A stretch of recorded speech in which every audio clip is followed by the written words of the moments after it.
जी हाँ। चलिए आज हम लोग जो है आदमी नामा पढ़ेंगे। सीबीएसई बोर्ड में कक्षा 9वीं में पढ़ाया जाता है। इस कविता के कवि हैं नज़ीर अकबराबादी जी। नज़ीर अकबराबादी जी ने बहुत ही अच्छी कविता लिखा है। इस कविता के माध्यम से इन्होंने बड़ा अच्छा संदेश भी दिया है। आइए पढ़ते हुए बढ़ते हैं। दुनिया में बादशाह है सो है वह भी आदमी, और मुफलिस वो गधा है सो है वो भी आदमी।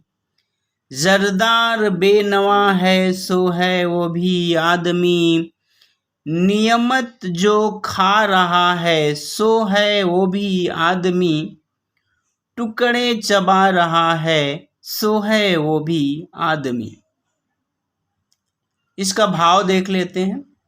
देखिए कवि कह रहे हैं कि दुनिया में बादशाह है सो वह भी आदमी, यानी इस दुनिया में कोई अगर राजा है तो वह भी आदमी ही है।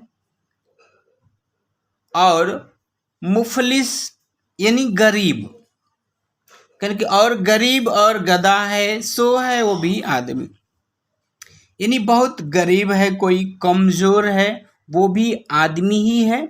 और अगर कोई बहुत ही यानी राजा है तो वो भी आदमी ही है। जरदार बेनवा है सो है वो भी आदमी।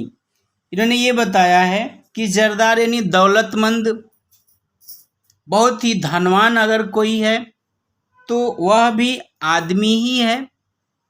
नियमत जो खा रहा है सो है वो भी आदमी। देखिए जरदार और बेनवा यानी बहुत ही धनवान कोई है वो भी आदमी ही है, और बहुत ही धनहीन कोई है वो भी आदमी ही है। नियमत जो खा रहा है सो है वो भी आदमी। और कह रहे कि नियमत यानी बहुत ही स्वादिष्ट भोजन, टेस्टी फूड। तो जो बहुत ही स्वादिष्ट भोजन खाते हैं, कई तरह के व्यंजन यानी भोजन खाते हैं, वो भी आदमी है। और टुकड़े चबा रहा है सो है वो भी आदमी। और जो सूखी रोटी के कुछ टुकड़े ही चबाकर अपना पेट भर लेता है वो भी आदमी ही है। यानी यहाँ पे इन्होंने आदमी के अनेक रूपों को हमारे सामने रखा है कि आदमी ही बहुत कुछ सब कुछ करने वाला है, आदमी सुख भी देने वाला है और आदमी ही दुख देने वाला भी है। अगर अच्छी बात बताई जाए तो कुछ लोगों को अच्छी भी लगती है और कुछ लोगों को वह बात बुरी भी लग जाती है।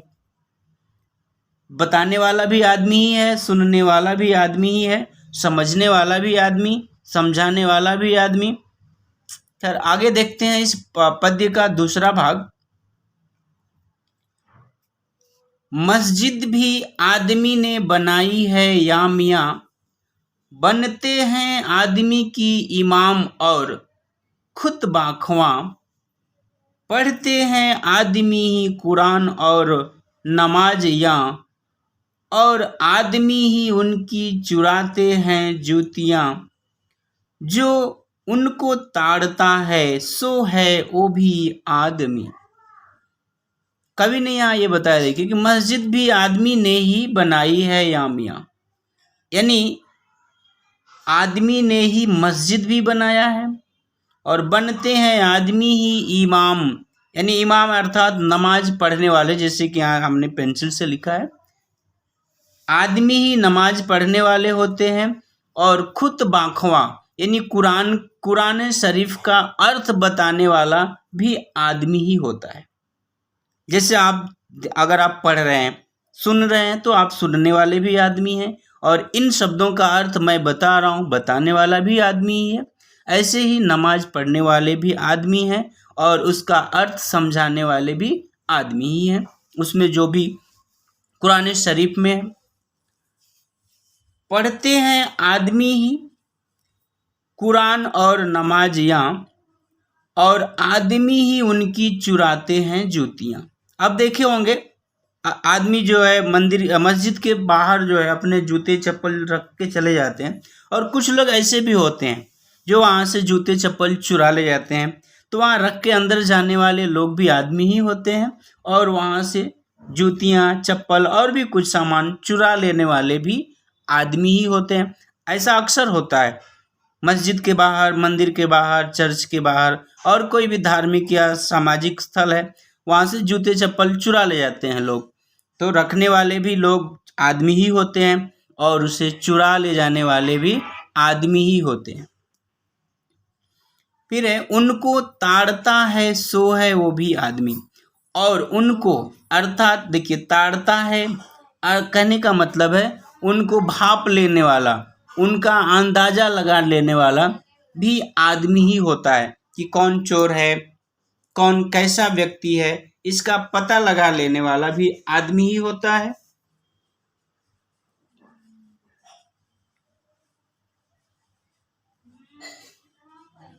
आगे देख लेते हैं। या आदमी पे जान को वारे है आदमी, करे कि या आदमी पर अपनी जान लुटाने वाला भी आदमी ही होता है। बहुत से ऐसे लोग रहे हैं, आज भी हैं, जिन्होंने किसी और की जान बचाने के लिए अपनी जान को खतरे में डाल दिया। आज तो खैर ऐसे बहुत कम लोग हैं। दूसरे की जान लेकर एंजॉय करने वाले लोग आज बहुत ही ज्यादा है। और आदमी पे तेग को मारे है आदमी, देखिए वही बात यहाँ पे दी गई है। तेग यानी तलवार, आदमी पर, आदमी की गर्दन पर तलवार चलाने वाला भी आदमी ही है। पगड़ी भी आदमी की उतारे है आदमी, आदमी की पगड़ी उतारने वाला भी आदमी ही है। पगड़ी उतारने का मतलब है बदनामी करना, बेइज्जती करना। तो एक किसी आदमी की इंसल्ट करने वाला भी आदमी ही है, उसकी बेइज्जती करने वाला भी आदमी ही है। चिल्ला के आदमी को पुकारे है आदमी, कोई जा रहा है तो उसको चिल्लाकर पुकारने वाला, चिल्ला के बुलाने वाला, उसको डांटने वाला भी कौन है? आदमी है। और सुन के दौड़ता है सो है वो भी आदमी। और आदमी की पुकार को सुनकर वापस दौड़कर आने वाला भी कौन है? आदमी।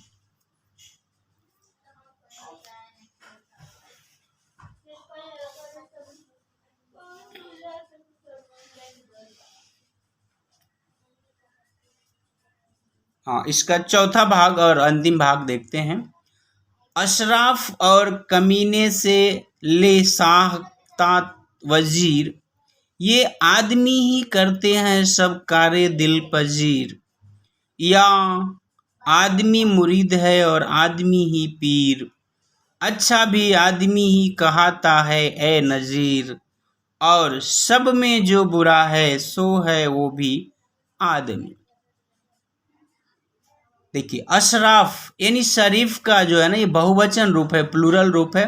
तो अशराफ और कमीने से ले साह वजीर, यानी राजा और मंत्री, ये सब कौन होते हैं? आदमी ही होते हैं। ये आदमी ही करते हैं सब कार्य दिल पजीर। और आदमी ही बहुत सुंदर लगने वाला, मन को मोह लेने वाला आदमी ही होता है। बहुत सुंदर काम करने वाला भी आदमी ही होता है। या मुरीद करके, या आदमी ही मुरीद यानी भक्त भी होता है, शिष्य भी होता है। और आदमी ही जो है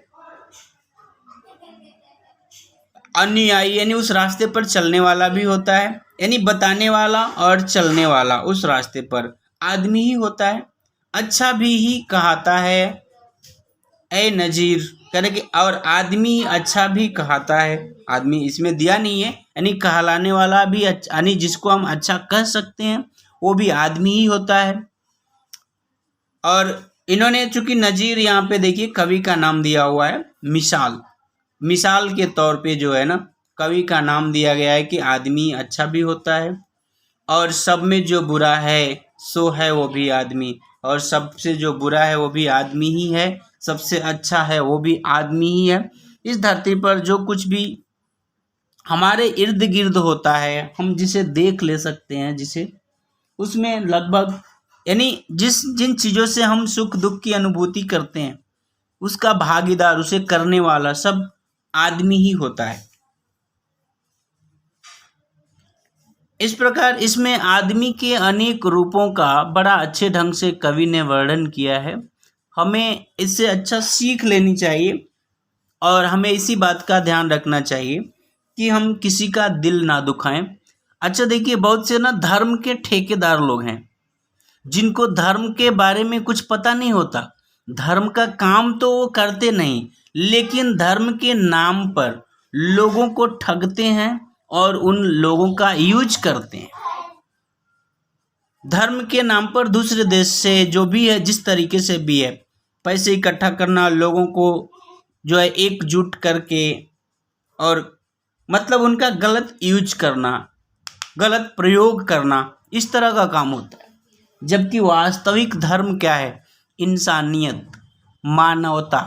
एक इंसान को दुखी देखकर हमें उसकी मदद करनी चाहिए।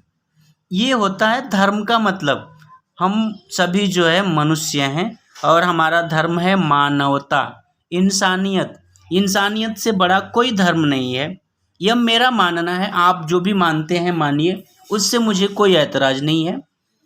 मैं जो कुछ भी आपसे अभी कह रहा हूँ, ये मेरा व्यक्तिगत विचार है। ये ज़रूरी नहीं कि आप यही करें, आपको जो अच्छा लगे करें। मैंने बताया, अगर आपको मेरी बातों में कुछ भी अच्छाई दिख रही है तो आप उसे अपनाइएगा, नहीं आता है वो मेरे लिए वापस छोड़ दीजिएगा। खैर, धन्यवाद। आप इस चैनल से बने रहें। इस चैनल पर 9वीं 10वीं +1 +2 यानी 11वीं 12वीं का पूरा सिलेबस है।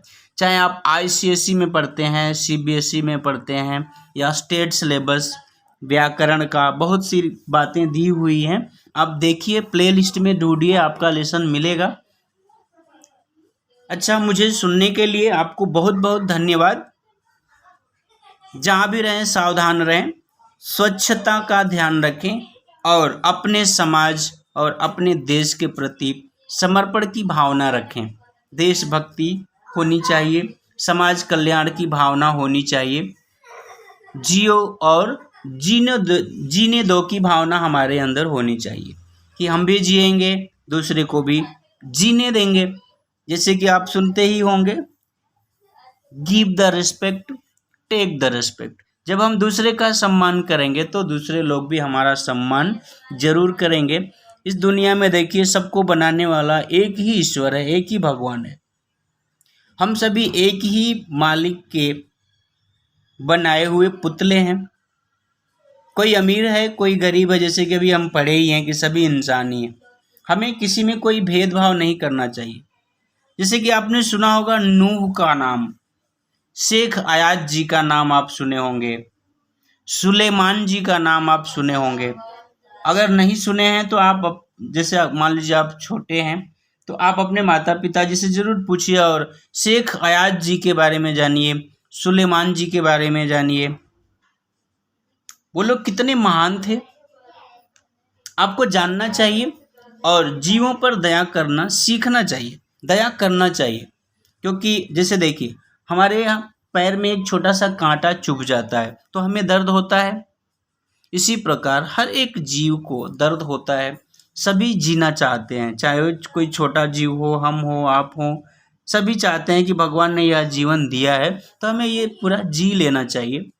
तो ये बात ध्यान रखनी होती है कि हमारे जीवन से किसी को कोई कष्ट ना हो। यह बात अवश्य हमें अपने जीवन में, अपने व्यवहार में अपनाना चाहिए कि हमारे बोलने, चलने, खाने पीने, उठने बैठने के ढंग से किसी को कोई परेशानी ना हो। ये हमें ध्यान रखना चाहिए। अच्छा, आज के लिए इतना ही। फिर हम कुछ अगला कोई भी पार्ट, कोई कहानी, कविता या व्याकरण का कोई भी जो है बिंदु हम लेकर आपके साथ चर्चा करेंगे। तब तक के लिए अलविदा। जय हिंद, जय हिंदी।